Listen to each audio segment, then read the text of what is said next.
ओम शांति। 18 जुलाई 2026 के ईश्वरीय महावाक्य। पहले एक नजर मुरली के मुख्य पॉइंट पर। बाबा ने कहा, सिर्फ पावन बनकर बाप से पूरा वर्षा लेना, बाकी दुनिया की कोई आश नहीं रखनी। पुरानी दुनिया विनाश होने वाली है, इसलिए धन, पद, नौकरी, सुख सुविधा आदि की कामनाएं व्यर्थ है। दे दान तो छूटे ग्रहण। बाप को 5 विकारों का दान दो, तभी राहु का ग्रहण छूटेगा। काम, क्रोध, लोभ, मोह, अहंकार ही आत्मा को काला बनाने वाले विकार है। इन्हें त्याग कर 16 कला संपूर्ण बनना है। और फिर बाबा ने कहा, 63 जन्मों के पाप किसी स्नान, दान या कर्मकांड से नहीं, योग अग्नि से ही समाप्त होंगे। मनुष्य से देवता बनना है, इसलिए निर्विकारी, सर्वगुण संपन्न और पावन बनने का पुरुषार्थ करना है। हद की आशाएं छोड़ो, बेहद की आश रखो। एक बाप से स्वर्ग का वर्षा लेने की। जितनी गहरी याद, उतना ऊंचा पद। बाप की स्मृति ही स्वर्ग के अधिकार की कुंजी है।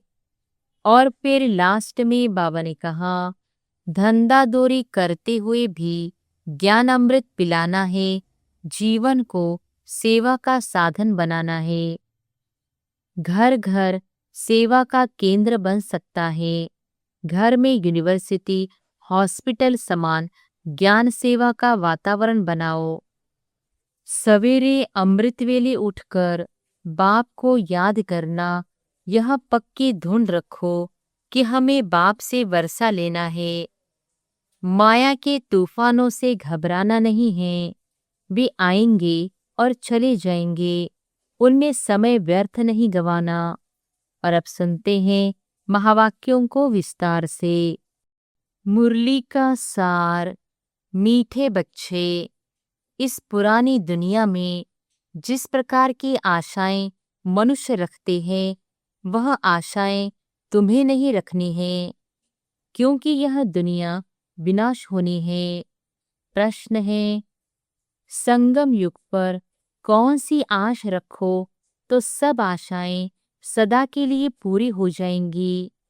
उत्तर है, हमें पावन बन बाप को याद कर उनसे पूरा वर्षा लेना है। सिर्फ यही आश हो, इसी आश से सदा के लिए सब आशाएं पूरी हो जाएंगी। आयुष्यवान भव, पुत्रवान भव, धनवान भव, सब वरदान मिल जाएंगे। सतयुग में सब कामनाएं पूरी हो जाएंगी। गीत है, तुम्ही हो माता, पिता तुम्ही हो, तुम्ही हो बंधु, सखा तुम्ही हो साथी, तुम्ही सहारे, कोई न अपना सिवा तुम्हारे। ओम शांति। मीठे मीठे रूहानी बच्चों अर्थात आत्माओं प्रति परमपिता परमात्मा यह समझा रहे हैं, तुम जानते हो बेहद का बाप हमको वरदान दे रहे हैं। वो लोग आशीर्वाद देते हैं, पुत्रवान भव, आयुष्यवान भव, धनवान भव। अब बाप तुमको वरदान देते हैं, आयुष्यवान भव। तुम्हारी आयु बहुत बड़ी होगी, वहाँ पुत्र भी होगा तो वह भी सुख देने वाला होगा। यहाँ जो भी बच्चे हैं दुख देने वाले हैं। सतयुग में जो बच्चे होंगे सुख देने वाले होंगे। अभी तुम बच्चे जानते हो बेहद का बाप बेहद सुख का वर्षा दे रहे हैं। बरोबर हम आयुष्यवान धनवान भी बनेंगे। अभी कोई भी कामना दिल में नहीं रखनी है। तुम्हारी सब कामनाएं सतयुग में पूरी होनी है। इस नरक में कोई भी कामना नहीं रखनी है। धन की भी कामना नहीं रखो। बहुत धन हो, बड़ी नौकरी मिले, यह भी जास्ती तमन्ना नहीं रखना है। पेट तो एक पाव रोटी खाता है, जास्ती लोभ में नहीं रहना है। जास्ती धन होगा तो वह खत्म हो जाना है। बच्चे जानते हैं बाबा हमको स्वर्ग का मालिक बनाते हैं। अब बाप कहते हैं दे दान तो छूटे ग्रहण। कौन सा दान दो? यह 5 विकार है। यह दान में देने हैं तो ग्रहचारी छूट जाए और तुम 16 कला संपूर्ण बन जाओ। तुम जानते हो हमको सर्वगुण संपन्न 16 कला संपूर्ण यहाँ बनना है। 5 विकारों का दान देना पड़ता है। बच्चों को बाप कहते हैं मीठे बच्चों, आश कोई भी नहीं रखो सिवाय बेहद के बाप से बेहद का वर्षा लेने। बाकी थोड़ा समय है, गाया भी जाता है, बहुत गई थोड़ी रही। बाकी थोड़ा समय इस विनाश में है, इसलिए इस पुरानी दुनिया की कोई आश नहीं रखो। सिर्फ बाप को याद करते रहो। याद से बच्चों को सतोप्रधान बनना है। इस दुनिया मनुष्य जो आश रखते हैं वह कोई भी नहीं रखो। आश सिर्फ रखनी है एक शुभ बाबा से हम अपना स्वर्ग का वर्षा लेवे। किसको भी कभी दुख नहीं देना है। एक दो के ऊपर काम कटारी चलाना यह सबसे बड़ा दुख है। इसलिए सन्यासी लोग स्त्री से अलग हो जाते हैं। कहते हैं इसने छोड़ दिया है। इस समय रावण राज्य में सब पतित पाप आत्माएं हैं। अभी समय बहुत कम है। तुम अगर बाप की श्रीमत पर नहीं चलेंगे तो श्रेष्ठ नहीं बनेंगे। बच्चों को ऊंचते ऊंच बनना है, इसलिए 5 विकारों का दान देना है तो यह ग्रहण छूट जाएगा। सबके ऊपर ग्रहचारी है, बिल्कुल ही काले बन गए हैं। बाप कहते हैं अगर मेरे से वर्षा लेना है तो पावन बनो। द्वापर से लेकर तुम पतित बनते बनते सतो प्रधान से तमो प्रधान बन पड़े हो। तब तो गाते हो पतित पावन आओ, आकर हमें पावन बनाओ। तो बाप फरमान करते हैं बच्चे अब पतित नहीं बनो, काम महाशत्रु को जीतो। इससे ही तुमने आदि मध्य अंत को पाया है। बाप कहते हैं तुम स्वर्ग में बिल्कुल पवित्र थे, अब रावण की मत पर तुम पतित बने हो। तब तो देवताओं के आगे जाकर उन्हों की महिमा गाते हो कि आप सर्वगुण संपन्न संपूर्ण निर्विकारी और हम विकारी हैं। निर्विकारी होने से सुख ही सुख है। बाप कहते हैं अब हम आए हैं तुम बच्चों को निर्विकारी बनाने। अब तुम बच्चों को सब इच्छाएं छोड़नी है। अपना धंधा दोरी आदि भला करो और एक दो को ज्ञान अमृत पिलाओ। गाया भी जाता है अमृत छोड़ विष काहे को खाए। बाप कहते हैं कोई भी कामना नहीं रखो, हम याद की यात्रा से पूरे सतोप्रधान बन जाएंगे। 63 जन्म जो पाप किए हैं वह याद से ही खलास होंगे। अब निर्विकारी बनना है। भले माया के तूफान आए परंतु पतित नहीं बनना है। मनुष्य से देवता बनना है। तुम ही सतोप्रधान पूज्य देवता थे, फिर तुम ही पूज्य से पुजारी बनते हो। हम निरोगी थे, फिर रोगी बनते हैं, अब फिर से निरोगी बन रहे हैं। जब निरोगी थे तो आयु बड़ी थी, अब तो देखो बैठे बैठे मनुष्य मर जाते हैं, तो कोई भी आश नहीं रखनी है। यह सब छीछी आशाएं हैं। कांटे से फूल बनने के लिए तो एक ही फर्स्ट क्लास आश है। बाप कहते हैं मुझे याद करो तो पुण्य आत्मा बन जाएंगे। इस समय सबके ऊपर राहु का ग्रहण है। सारे भारत पर राहु का ग्रहण है, फिर चाहिए बृहस्पति की दशा। तुम जानते हो अब हमारे ऊपर बृहस्पति की दशा बैठी है। भारत स्वर्ग था ना, सतयुग में तुम्हारे ऊपर बृहस्पति की दशा थी। इस समय है राहु की दशा। अब फिर बेहद के बाप से बृहस्पति की दशा मिलती है। बृहस्पति की दशा में 21 जन्मों का सुख रहता है। त्रेता में है शुक्र की दशा। जितना जो याद करेंगे, बहुत याद करेंगे तो बृहस्पति की दशा होगी। यह भी समझा दिया है अब सबको वापस घर जाना है, इसलिए बाप को याद करते रहो तो विकर्म विनाश हो और तुम उड़ने लायक बनो। माया ने तुम्हारे पंख काट दिए हैं, अब तुमको मिलती है ईश्वरीय मत, जिससे तुम सदा सुखी बनते हो। ईश्वरीय मत पर तुम स्वर्ग के मालिक बनते हो, विश्व की बादशाही ले रहे हो। ईश्वरीय मत मिलती है कि बाप को याद करो तो अंतमति सो गति हो जाएगी। याद से ही विकर्म विनाश हो जाएंगे, पवित्र बन जाएंगे। पवित्र आत्मा ही स्वर्ग के लायक बनेगी। वहाँ तुम्हारा शरीर भी निरोगी होगा, आयु भी बड़ी होगी, धन भी बहुत होगा। वहाँ कभी धर्म का बच्चा नहीं बनाते। बाप कहते हैं आयुष्मान भव, संपत्तिवान भव। पुत्र भी एक जरूर होगा। इस समय बाप सभी को धर्म का बच्चा बनाते हैं, तो फिर सतयुग में कोई धर्म का बच्चा होता नहीं। एक बच्चा, एक बच्ची है योग बल से। पूछते हैं वह बच्चे कैसे पैदा होंगे? वह है ही योग बल। ड्रामा में नोंद है, सतयुग में सब योगी हैं। श्री कृष्ण को योगेश्वर कहा जाता है। ऐसे नहीं कि श्री कृष्ण योग में रहते हैं, वो तो पूरा पवित्र योगी है। ईश्वर ने सबको योगेश्वर बनाया है, तो भविष्य में योगी रहते हैं।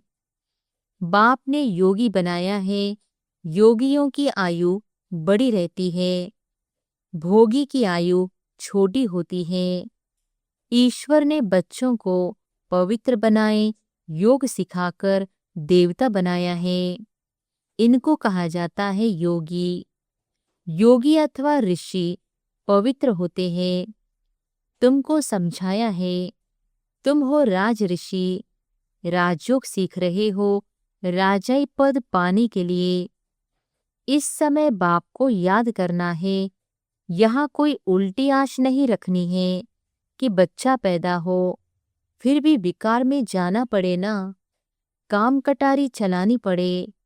देह अभिमानी काम कटारी चलाते हैं, देही अभिमानी काम कटारी नहीं चलाते हैं। बाप समझाते हैं पवित्र बनो, आत्माओं से बात करते हैं।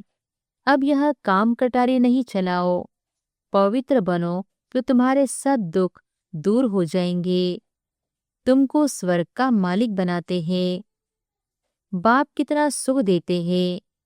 बाप से तो पूरा वर्षा लेना चाहिए। बाप तो गरीब निवास है, गाया भी जाता है। सुदामा ने 2 चपटी चावल दी तो महल मिल गए। बाबा 21 जन्मों के लिए वर्षा दे देते हैं। यह भी समझते हो अब सबको वापिस जाना है। शिव बाबा की स्थापना के कार्य में जितना हो मदद करे। घर में यूनिवर्सिटी व हॉस्पिटल खोलो। बोर्ड पर लिख दो, बहनों और भाइयों 21 जन्म लिए, एवर हेल्दी और वेल्दी बनना है तो आकर समझो। हम 1 सेकंड में एवर हेल्दी वेल्दी बनने का रास्ता बताते हैं। तुम सर्जन हो ना, सर्जन बोर्ड तो जरूर लगाते हैं, नहीं तो मनुष्यों को कैसे पता पड़े। तुम भी अपने घर के बाहर में बोर्ड लगा दो। कोई भी आए उसको 2 बाप का राज समझाओ। हद के बाप से हद का वर्षा लेते आए हो, बेहद का बाप कहते हैं, मामे कम याद करो तो बेहद का वर्षा मिलेगा। प्रोजेक्टर प्रदर्शनी में पहले यह समझाओ, इस पुरुषार्थ से तुम यह बनेंगे। अब है संगम, कलयुग से सतयुग बनना है। तुम भारतवासी सतो प्रधान थे, अब तमो प्रधान बने हो। अब बाप कहते हैं, मुझे याद करो तो तुम स्वर्ग के मालिक बनेंगे। अक्षर ही दो है, अलफ को याद करो तो बेबादशाही तुम्हारी। इस याद से खुशी में रहेंगे। इस छीछी दुनिया में कोई भी प्रकार की आश नहीं रखो। यहाँ तुम पुरुषार्थ करते हो जीती जी मरने के लिए। वह तो मरने के बाद कहते हैं स्वर्गवासी हुआ। तुम सबको कहते हो हम स्वर्गवासी बनने के लिए बाप को याद करते हैं। उससे बेहद का सुख मिलता है। बाप को याद करने से तुम कब रोएंगे पीटेंगे नहीं। तूफान माया के आते हैं, उसका ख्याल नहीं करो। माया के तूफान तो आएंगे, यह है युद्ध। संकल्प विकल्प आते हैं तो मुफ्त में टाइम जाता है। तूफान तो पास हो जाएगा, सदैव थोड़ी ही रहेगा।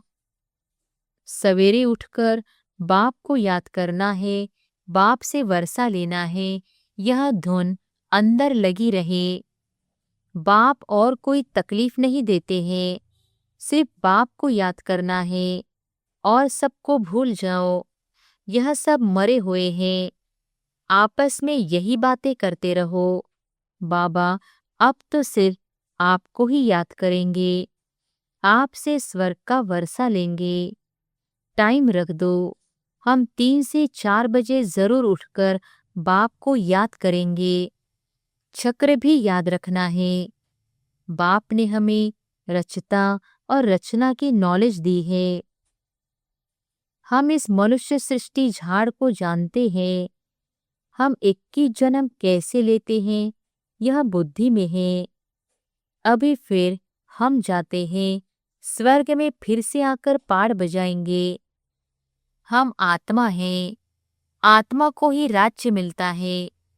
बाप को याद करने से वर्षे के हकदार बन जाते हैं, यह राजयोग है। बाप को याद करते हैं, बेहद के बाप द्वारा अनेक बार विश्व के मालिक बने हैं, फिर नरकवासी बने हैं, अब फिर स्वर्गवासी बनते हैं। एक बाबा की याद से, बाप की याद से ही पाप भस्म हो जाएंगे, इसलिए इसको योग अग्नि कहा जाता है। तुम ब्राह्मण हो राज ऋषि, ऋषि हमेशा पवित्र होते हैं। बाप को याद करते और राजाई का वर्षा लेते हैं। अब थोड़ी ही विकार के लिए आश रखनी है, यह छीछी आश है। अब तो पारलौकिक बाप से वर्षा लेना है। बीमार होते भी याद कर सकते हो। बाप को भी बच्चे प्यारे होते हैं। बाबा को कितने बच्चों को पत्र आदि लिखने पड़ते हैं। शिव बाबा लिखवाते हैं, तुम भी पत्र लिखते हो। शिव बाबा केयर ऑफ ब्रह्मा, हम सब शिव बाबा के बच्चे ब्रदर्स हैं। रूहानी बाप आकर हमको पावन बनाते हैं, इसलिए कहा जाता है पतित पावन। सभी आत्माओं को पावन बनाते हैं, कोई को भी छोड़ता नहीं हूँ। प्रकृति भी पावन बनती है। तुम जानते हो सतयुग में प्रकृति भी पावन रहेगी। अभी शरीर भी पतित है, तब तो गंगा में शरीर धोने जाते हैं, लेकिन आत्मा तो पावन होती नहीं, वह तो होगी योग अग्नि से। अच्छा, मीठे मीठे सिकिलधे बच्चों प्रति माता पिता बाप दादा का याद प्यार और गुड मॉर्निंग। रूहानी बाप की रूहानी बच्चों को नमस्ते। धारणा के लिए मुख्य सार, पहली पॉइंट, इस कलयुगी दुनिया में कोई भी उल्टी आश नहीं रखनी है। संपूर्ण सतोप्रधान बनने के लिए ईश्वरीय मत पर चलना है। दूसरी पॉइंट, पावन बनकर वापिस घर जाना है। यही एक आश रखनी है। अंत मति सो गति, माया के तूफानों में समय नहीं गंवाना है। वरदान है, सदा पावरफुल वृत्ति द्वारा बेहद की सेवा में तत्पर रहने वाले हद की बातों से मुक्त भव। सदा पावरफुल वृत्ति द्वारा बेहद की सेवा में तत्पर रहने वाले हद की बातों से मुक्त भव। जैसे साकार बाप को सेवा के सिवाय कुछ भी दिखाई नहीं देता था, ऐसे आप बच्चे भी अपने पावरफुल वृत्ति द्वारा बेहद की सेवा पर सदा तत्पर रहो, तो हद की बातें स्वतः खत्म हो जाएंगी। हद की बातों में समय देना यह भी गुड़ियों का खेल है, जिसमें समय और एनर्जी वेस्ट जाती है। इसलिए छोटी छोटी बातों में समय व जमा की हुई शक्तियां व्यर्थ नहीं गवाओ। स्लोगन है, सेवा में सफलता प्राप्त करनी है तो बोल और चाल चलन प्रभावशाली हो। सेवा में सफलता प्राप्त करनी है तो बोल और चाल चलन प्रभावशाली हो। ये अव्यक्त इशारे ज्वाला स्वरूप स्थिति में रहे, शक्तिशाली याद का अनुभव करो। समय प्रमाण, अब सर्व ब्राह्मण आत्माओं को समीप लाते हुए ज्वाला स्वरूप का वायुमंडल बनाने की सेवा करो। उसके लिए चाहे भट्टियां करो या आपस में संगठित होकर रूह रिहान करो, लेकिन ज्वाला स्वरूप का अनुभव करो और कराओ। इस सेवा में लग जाओ तो छोटी छोटी बातें सहज परिवर्तन हो जाएगी। अच्छा, ओम शांति।